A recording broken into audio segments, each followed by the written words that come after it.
Hello students, welcome to my channel English. I am नॉल sir. मैं आप लोगों को पिछले वीडियो में मॉडल ऑक्सिलरी वर्ब के विषय में पढ़ा चुका हूं कि मॉडल ऑक्सिलरी वर्ब की टोटल संख्या 13 होता है, जिसमें मे, माइट, कैन, कुड के विषय में अच्छी तरह एक्सप्लेन कर चुका हूं कि उसका प्रयोग हम कहां कहां करते हैं। मैं इस वीडियो में केवल विल, वुड, शैल, शुड के विषय में पढ़ाऊंगा कि इन सभी का प्रयोग कहां कहां और किस किस परिस्थितियों में करते हैं। तो सबसे पहले हम लोग विल के विषय में पढ़ेंगे कि विल का प्रयोग हम कहां कहां करते हैं। तो विल का प्रयोग थर्ड पर्सन और सेकेंड पर्सन के किसी भी तरह के सब्जेक्ट के साथ फ्यूचर के सामान्य घटनाओं को, यानी फ्यूचर में होने वाले सामान्य घटनाओं को वर्णन करने के लिए किया जाता है। तो पहला example, she will marry Mohan next month. वह मोहन से अगले माह शादी करेगी। इसमें सामान्य घटनाओं का वर्णन हो रहा है। दूसरा example, they will eat bread. वे लोग रोटी खाएंगे। तीसरा example, he will help her. वह उसकी सहायता करेगा। चौथा एग्जांपल में है the train will leave at 11 PM, यानी रेलगाड़ी 11 बजे रात को रवाना होगी। पांचवा example, you will reach here tomorrow. आप यहाँ कल आएंगे। इन 5 एग्जांपल से फ्यूचर के किसी सामान्य घटना का वर्णन होता है। अतः हम कह सकते हैं कि विल का प्रयोग फ्यूचर में होने वाली सामान्य घटनाओं का वर्णन करने के लिए किया जाता है। हम लोग अब विल का दूसरा प्रयोग देखेंगे।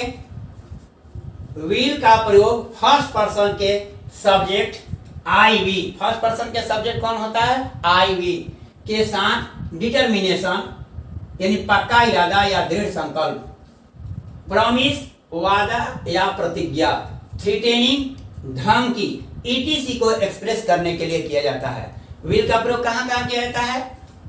थ्रेटन यानी धमकी, प्रॉमिस वाली वादा या प्रतिज्ञा, और डिटर्मिनेशन पक्का इरादा या दृढ़ संकल्प का अगर बोध होता है तो हम विल का प्रयोग करते हैं। Example number 1, I will do it again and again. मैं इसे बार बार करूंगा। इसे डिटर्मिनेशन का बोध होता है, यानी पक्का इरादा का बोध होता है कि मैं इसे बार बार करूंगा। दूसरा example, we will do it. हम लोग इसे अवश्य करेंगे। इसे भी प्रतिज्ञा का यानी डिटर्मिनेशन का बोध होता है। तीसरा example, I will do everything for my son. मैं अपने पुत्र के लिए सब कुछ करूंगा। मैं अपने पुत्र के लिए सब कुछ करूंगा। इसे प्रॉमिस का बोध हो रहा है। इसे क्या रहा है? प्रॉमिस का बोध हो रहा है। प्रॉमिस, इसे प्रॉमिस का बोध हो रहा है। थर्ड सेंटेंस से, फर्स्ट सेंटेंस से डिटर्मिनेशन का बोध हो रहा है।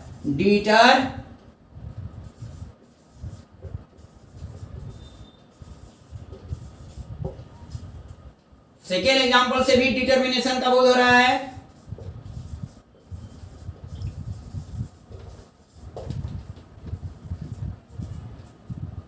और थर्ड एग्जांपल से प्रॉमिस का बोध हो रहा है। चौथा example, we will not allow him to come in. हम लोग उसे अंदर आने की अनुमति नहीं देंगे। इसे डिटर्मिनेशन का बोध हो रहा है कि हम लोग उसे अंदर नहीं आने देंगे। प्रॉमिस का भी कह सकते हैं, डिटर्मिनेशन, दोनों का इससे बोध हो रहा है। तो हम लिख देते हैं डिटर्मिनेशन। पांचवा example, I will dismiss you. मैं तुम्हें निकाल दूंगा या मैं तुम्हें बर्खास्त कर दूंगा। इससे थ्रेटनिंग का बोध हो रहा है।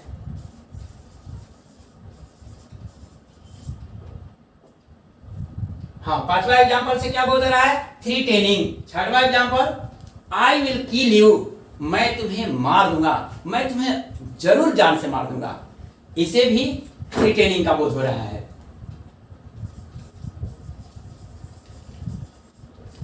अब हम लोग विल का तीसरा प्रयोग पढ़ेंगे। रिफ्यूजल यानी इनकार। इनकार का भाव व्यक्त होने पर विल का प्रयोग किया जाता है। किसी व्यक्ति की बात को इनकार करने के लिए हम विल नॉट या वोंट का प्रयोग करते हैं। Example number 1, I will not, या इसको हम वोंट भी लिख सकते हैं, टू ईट एनी कॉस्ट, मैं इसे किसी कीमत पर नहीं करूंगा। इस सेंटेंस से इनकार का बोध हो रहा है, यानी इसे रिफ्यूजल का बोध हो रहा है। दूसरा example, the car won't start at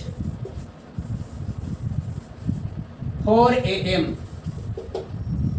यानी कार 4 बजे सुबह रवाना नहीं होगी।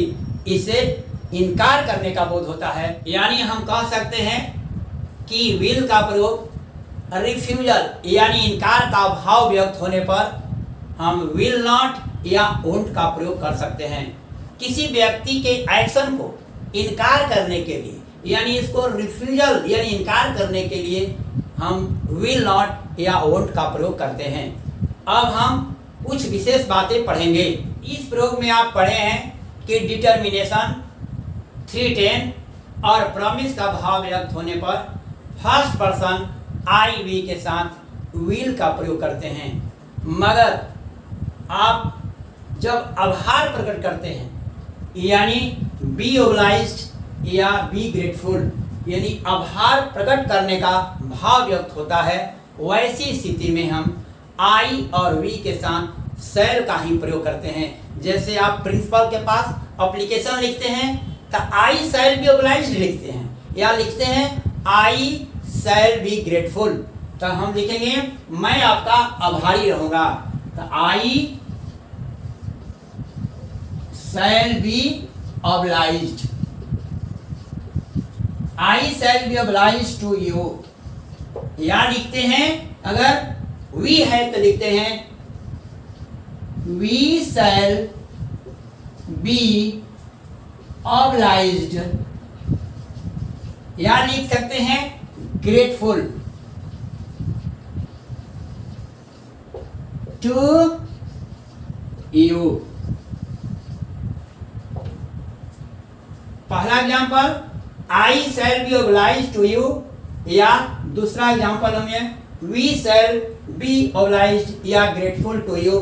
हम दोनों लिख सकते हैं, ओब्लाइज्ड लिख सकते हैं या ग्रेटफुल लिख सकते हैं। जब भी आप एप्लीकेशन में लिखते हैं तो निश्चित रूप से आप लिखते हैं कि I shall be obliged to you for this act of your kindness, यानी आपकी इस दयालुता के लिए आप छुट्टी लेना चाहते हैं या और किसी चीज के लिए एप्लीकेशन लिखते हैं, तो निश्चित रूप से ये बात आपको ऑब्लिगेशन में लिखते हैं कि I shall be obliged to you, मैं आपका आभारी रहूंगा। वी शैल बी ओब्लाइज्ड या we shall be grateful to you, हम लोग आपके आभारी रहेंगे। अब हम लोग वुड का पहला प्रयोग पढ़ेंगे। तो वुड विल का पास्ट फॉर्म होता है, जिसका प्रयोग हम लोग इनडायरेक्ट नरेशन में करते हैं। तो पहला example, he said to me I shall teach English, यह डायरेक्ट नरेशन है। डायरेक्ट नरेशन में 2 सेंटेंस होता है, एक इन्वर्टेड कमा के अंदर जिसे रिपोर्टेड स्पीच कहा जाता है, और एक इन्वर्टेड कमा के बाहर जिसे रिपोर्टिंग क्लॉज कहा जाता है। तो हम इसको इनडायरेक्ट में बदलेंगे। ही सेड टू प्लस ऑब्जेक्ट होता है, तो हम सेड टू को टोल्ड में बदल देते हैं, यानी टू यहाँ से हट जाता है। इसके बाद हम लिखते हैं कंजंक्शन दैट, आई सब्जेक्ट के आंसर बदलता है, यानी रिपोर्टिंग भर के सब्जेक्ट के आंसर बदलता है। आई नॉमिनेटिव केस में है, ही भी नॉमिनेटिव केस में है, इसलिए ही को आई के स्थान पर हम रख देंगे, यानी ही। और यहाँ शैल है, लेकिन ही के साथ विल का प्रयोग होता है, और विल का यहाँ वुड होता है। और मॉडल ऑक्सिलरी वर्ब, कोई भी मॉडल ऑक्सिलरी वर्ब है, उसके साथ हम V1 का प्रयोग करते हैं, इसलिए टीच यहाँ सेम टू सेम हो गया।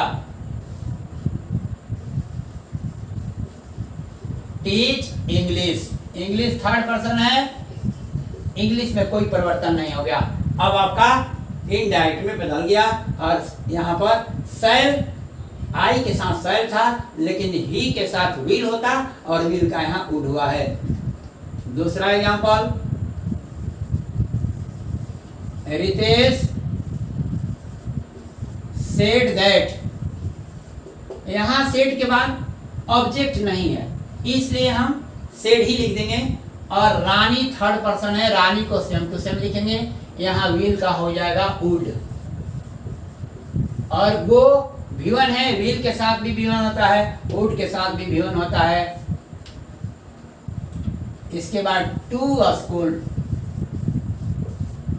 यह ध्यान रहे कि रिपोर्टिंग वर्ब पास्ट टेंस में रहेगा तभी हम विल का वुड करेंगे या शैल का शुड करते हैं।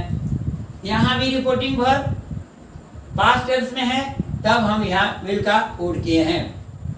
जब आप लोगों को नरेशन पढ़ाऊंगा उस समय आप लोगों को अच्छी तरह से वुड का प्रयोग समझ में आ जाएगा। अब हम लोग वुड का दूसरा प्रयोग देखते हैं। पोलाइट रिक्वेस्ट का भाव व्यक्त होने पर हम लोग वुड का प्रयोग करते हैं, यानी किसी से नम्रता पूर्वक या शिष्टता पूर्वक कुछ कहते हैं तो उसके लिए हम वुड का प्रयोग करते हैं। पहला एग्जांपल,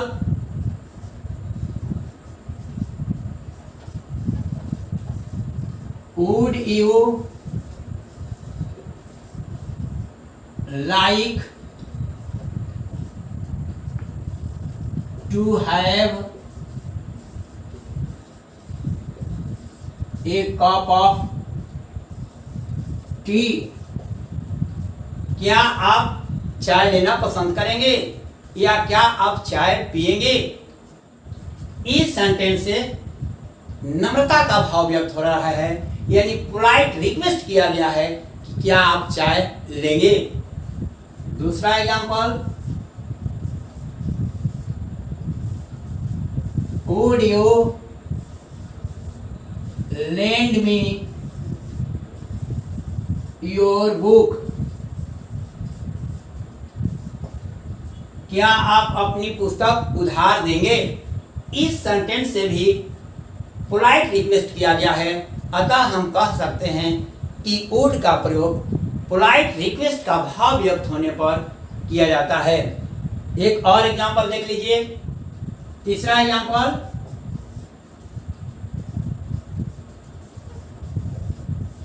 वुड यू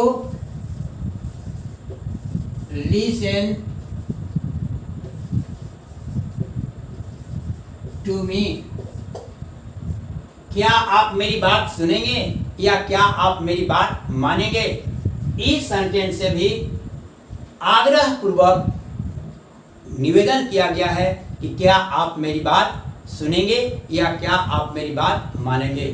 अतः इससे स्पष्ट होता है कि वुड का प्रयोग हम पोलाइट रिक्वेस्ट का भाव व्यक्त होने पर करते हैं।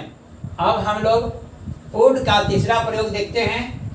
वुड का प्रयोग पास्ट हैबिट को एक्सप्रेस करने के लिए किया जाता है, यानी किसी व्यक्ति की पास्ट में जो हैबिट होती है, उसकी आदत होती है, उस पास्ट की हैबिट को एक्सप्रेस करने के लिए वुड का प्रयोग किया जाता है। एग्जांपल देखिए,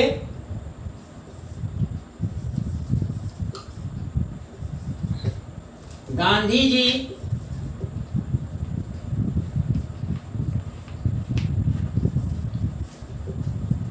would walk in the morning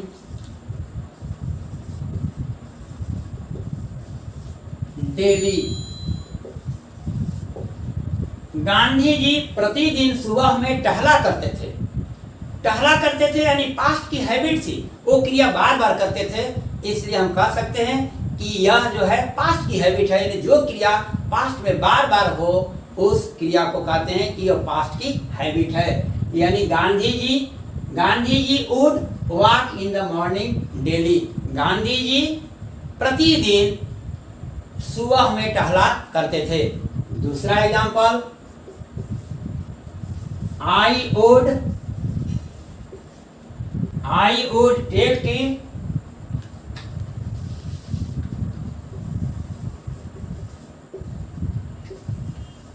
after breakfast.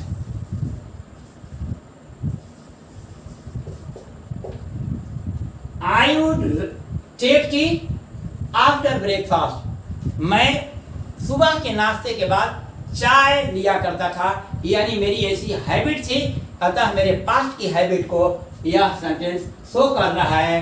अतः वुड का प्रयोग पास्ट की हैबिट को व्यक्त करने के लिए किया जाता है। तीसरा एग्जांपल,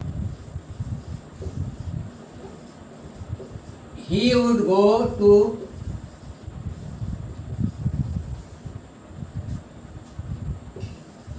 सिनेमा ऑन संडेज। वह प्रति रविवार को यानी प्रत्येक रविवार को सिनेमा जाया करता था। इस सेंटेंस से उसकी पास्ट की हैबिट शो होता है, यानी he would go to cinema on Sundays. वह प्रत्येक रविवार को सिनेमा जाया करता था। हम यूज टू का प्रयोग भी पास्ट की हैबिट को शो करने के लिए कर सकते हैं, लेकिन इस वीडियो में मैं केवल वुड के प्रयोग पास्ट हैबिट के लिए किया हूं और यूज टू का प्रयोग हम नेक्स्ट वीडियो में बताएंगे। ये आप समझ गए कि किसी भी व्यक्ति के पास्ट की हैबिट को, यानी जो क्रिया पास्ट में बार बार होता है, उस क्रिया को शो करने के लिए हम वुड का प्रयोग करते हैं। अब हम लोग वुड का चौथा प्रयोग देखते हैं। वुड का प्रयोग पॉसिबिलिटी यानी संभावना को व्यक्त करने के लिए भी किया जाता है। वुड का प्रयोग संभावना यानी पॉसिबिलिटी को व्यक्त करने के लिए किया जाता है। एग्जाम्पल, फर्स्ट एग्जाम्पल देखिए, she would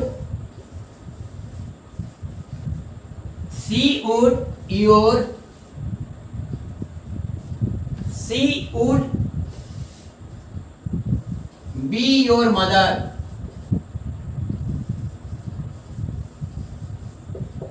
see would be your mother. वह तुम्हारी माँ होगी, यानी माँ होगी का मतलब कि फ्यूचर की बात नहीं कर रहा है। वह तुम्हारी माँ होगी। ऐसा साड़ी पहननी है या चलने का एक्शन ऐसा है कि ऐसा महसूस हो रहा है कि माँ ही, ऐसा संभावना व्यक्त किया जा रहा है कि वह माँ ही तुम्हारी होगी। इसलिए सी वुड बी योर मदर, वह तुम्हारी माँ होगी, इस सेंटेंस से संभावना व्यक्त किया जा रहा है। दूसरा example, he would be a real son. He would be a real son. ये भी सेंटेंस फ्यूचर की बात नहीं कर रहा है। वो सन की व्यवहार को देखकर या उसके एक्शन को देखकर कोई व्यक्ति कह रहा है कि he would be a real son, वह असली साधु होगा। वह असली साधु होगा, फ्यूचर की बात नहीं, वह साधु होगा। उसकी हाव भाव उसका व्यवहार देख करके ऐसा बताया जा रहा है कि वह साधु होगा। चौथे प्रयोग के एग्जाम्पल से स्पष्ट होता है कि संभावना व्यक्त करने के लिए हम लोग वुड का प्रयोग करते हैं, यानी यह फ्यूचर की बात को नहीं कहता है, बल्कि वह संभावना व्यक्त किया जाता है कि वह जो है डॉक्टर होगा। यानी डॉक्टर होगा का मतलब कि डॉक्टर जैसा उसका हाव भाव है, उसके जो है एक्शन है, जिसके कारण यह कहा जाता है कि वह डॉक्टर होगा। यानी पॉसिबिलिटी व्यक्त किया जा रहा है, संभावना व्यक्त किया जा रहा है, न कि वह फ्यूचर में डॉक्टर होगा, ऐसी बातें नहीं है। अब हम लोग वुड का पांचवा प्रयोग देखेंगे। अब हम लोग वुड का पांचवा प्रयोग पढ़ेंगे। तो वुड का प्रयोग विश यानी इच्छा की अभिव्यक्ति के लिए किया जाता है। यानी किसी व्यक्ति की इच्छा की अभिव्यक्ति जब होती है तब हम लोग वुड का प्रयोग करते हैं। एग्जाम्पल, फर्स्ट एग्जाम्पल,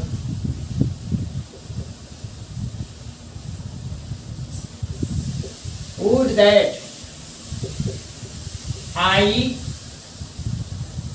वर यंग अगेन। काश मैं पुनः जवान होता। एक इच्छाएं पूर्ति नहीं होती है, एक काल्पनिक होता है, लेकिन हम अपनी इच्छा व्यक्त करते हैं। Would that I were young again. काश मैं पुनः जवान होता। इस सेंटेंस को ऐसे भी लिख सकते हैं, आई विश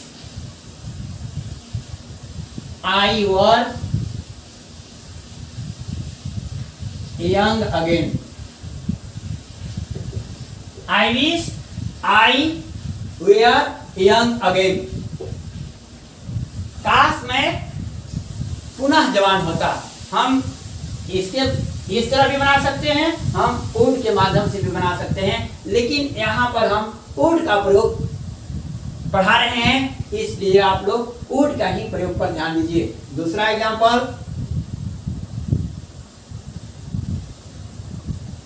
वुड दैट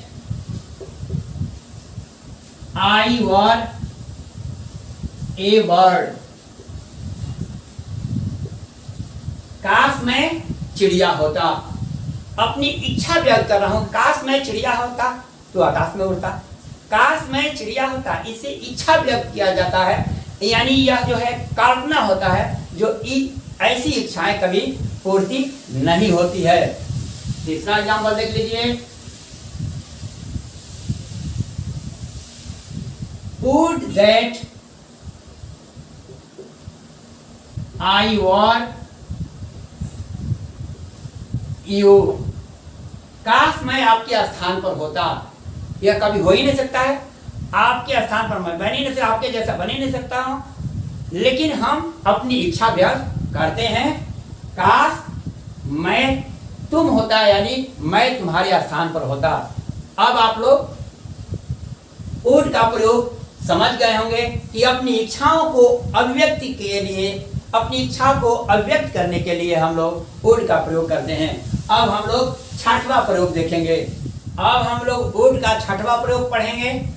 तो अनरियल कंडीशन को व्यक्त करने के लिए वुड का प्रयोग किया जाता है। ये भी एक बिल्कुल काल्पनिक होता है। यह ऐसा काल्पनिक एक्टिविटी होता है जो कभी पूरा नहीं हो सकता है।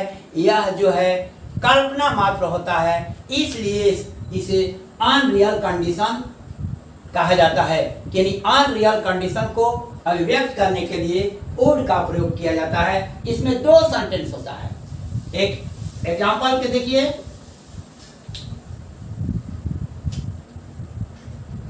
If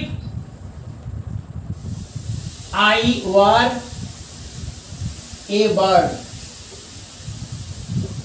I would fly in the sky. दो सेंटेंस होता है, एक इफ के साथ जिसे इफ क्लॉज कहा जाता है, और एक दूसरा होता है जिसे प्रिंसिपल क्लॉज कहा जाता है। जब भी इफ के साथ जो होता है, सब्जेक्ट के बाद, किसी भी तरह के सब्जेक्ट के बाद हम क्रिया का दूसरा ही रूप लेते हैं। अगर बी क्रिया होता है तो इसमें केवल वर का ही प्रयोग किया जाता है, और हैव क्रिया होता है तो हम हैड का प्रयोग करते हैं, और अन्य क्रिया होता है, कोई भी क्रिया हो, हम केवल भी2 का ही प्रयोग करते हैं अन्य क्रिया के साथ। अन्य क्रिया जब बी रहता है केवल भी2 का प्रयोग करते हैं। जैसे यहाँ बी का दूसरा रूप है वाज और वर, दो होता है, लेकिन हम किसी भी तरह के सब्जेक्ट हो हम वर का ही प्रयोग करते हैं, और दूसरा सेंटेंस में किसी भी सब्जेक्ट के बाद वुड प्लस भी1 का ही प्रयोग करते हैं। If I were A bird I would fly in the sky. अगर मैं चिड़िया होता तो मैं आकाश में उड़ता। इसमें कल्पना मात्र है, इसलिए इसको अनरियल कंडीशन कहा जाता है। दूसरा एग्जांपल देखिए, if you had money you would help them. If you had money, अगर आपके पास पैसा होता तो you would help them, तो आप उन लोगों की सहायता करते। जिस समय वो कहा जा रहा है उस समय वो पैसा नहीं था, इसलिए कल्पना मात्र कहा जाता है कि अगर मेरे पास होता तो मैं आपकी सहायता, यानी अगर आपके पास पैसा होता तो आप उन लोगों की सहायता करते।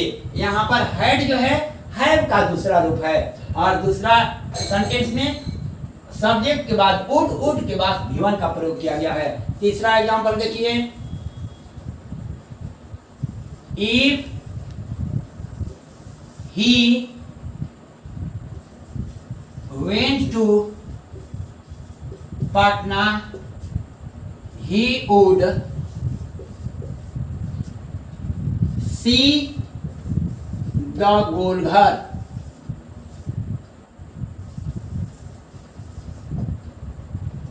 If he went to Patna, यहां देखिए वेंट है, दूसरा रूप का प्रयोग किया गया है, गो का दूसरा रूप। If he went to Patna he would see the Golghar. अगर वह पटना जाता तो वह गोल घर देखता। ये भी एक अनरियल कंडीशन है, अनरियल मैटर है। तो अनरियल मैटर को प्रयोग करने के लिए इफ क्लॉज के साथ कोई भी सब्जेक्ट हो, हम केवल दूसरा ही रूप का प्रयोग करते हैं और इसके साथ दूसरा सेंटेंस जो है प्रिंसिपल क्लॉज जो होता है उसके साथ वुड प्लस भी1 का ही प्रयोग करते हैं। अतः मैंने 3 एग्जांपल दिया, तीनों एक काल्पनिक सेंटेंस है, अनरियल मैटर है, अनरियल कंडीशन है, जो अनरियल कंडीशन को अभिव्यक्त करने के लिए हम लोग वुड का प्रयोग करते हैं। तो आपको मैंने पॉसिबिलिटी को व्यक्त करने के लिए वुड का भी प्रयोग बताया हूँ, मे का भी प्रयोग बताया हूँ और कुड का भी प्रयोग बताया हूँ। तीनों में हम पॉसिबिलिटी को व्यक्त करने के लिए वुड का, कुड का और मे का भी प्रयोग करते हैं। अब आप लोग विल और वुड का प्रयोग अच्छी तरह से समझ गए होंगे। अगर किसी तरह का कोई डाउट हो तो कमेंट बॉक्स में ज़रूर डालें और वीडियो को ज़्यादा से ज़्यादा शेयर करें, लाइक करें, कमेंट करें और नए वीडियो के अपडेट के लिए चैनल को सब्सक्राइब करना ना भूलें।